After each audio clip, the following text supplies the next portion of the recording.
Fros. It's Lexia with the Blonde Fro. I haven't videoed in a while, or because I have been ill.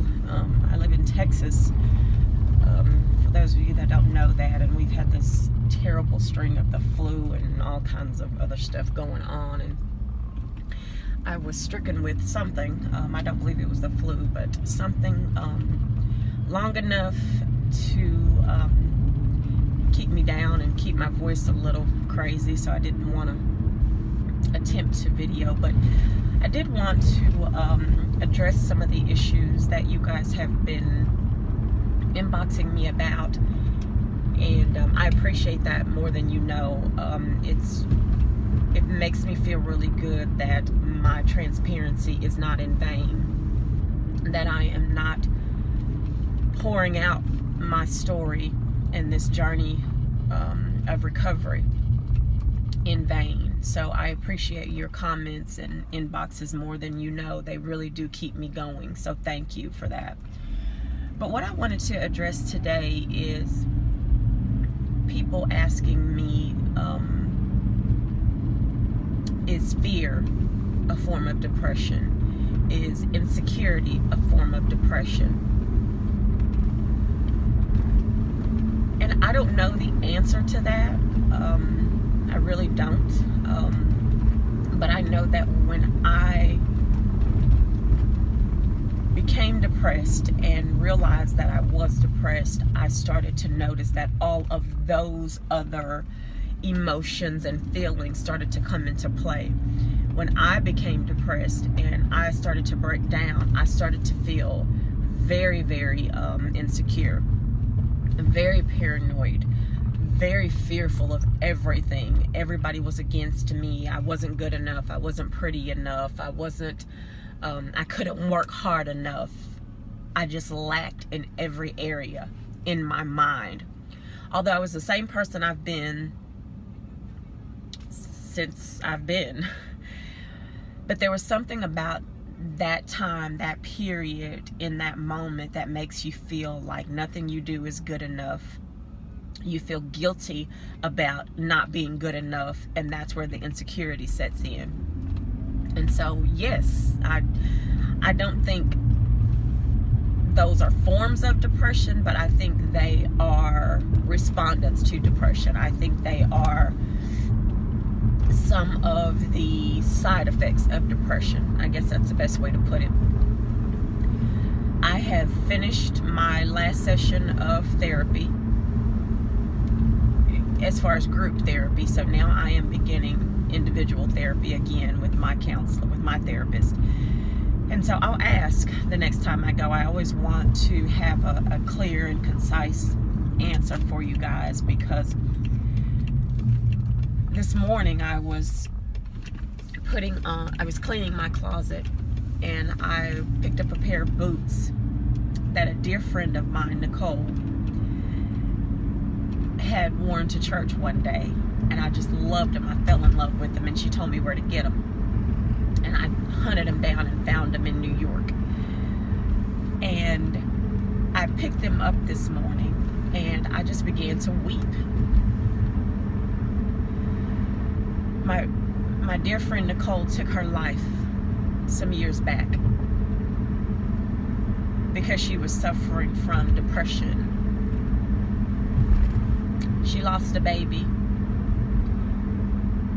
and she was never able to get over that, and she suffered in silence and openly.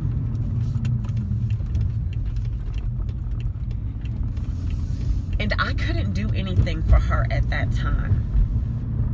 And that made me sad this morning. It made me weep, but I didn't realize that's why.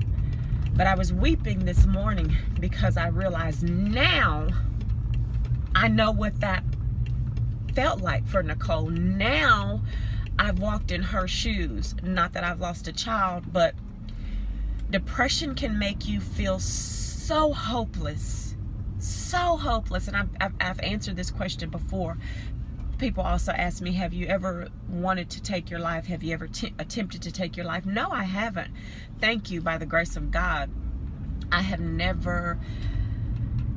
I have thought some days, God, this is so tough. I can't believe I'm having to deal with this and go through this.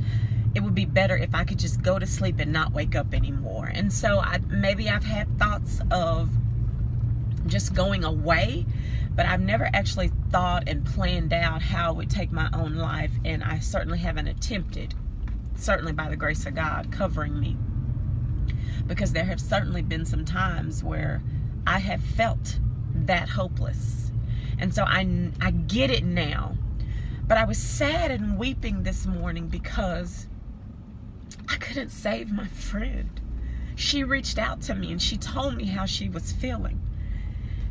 And I didn't have the words, I didn't have the tools to help her, to save her, because I didn't understand it. And I had no idea that she meant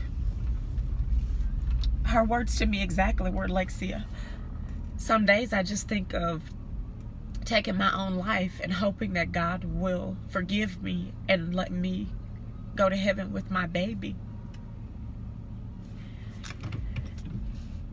And I didn't know how to respond to that. I just thought, Nicole, I'm praying for you. We're going to pray.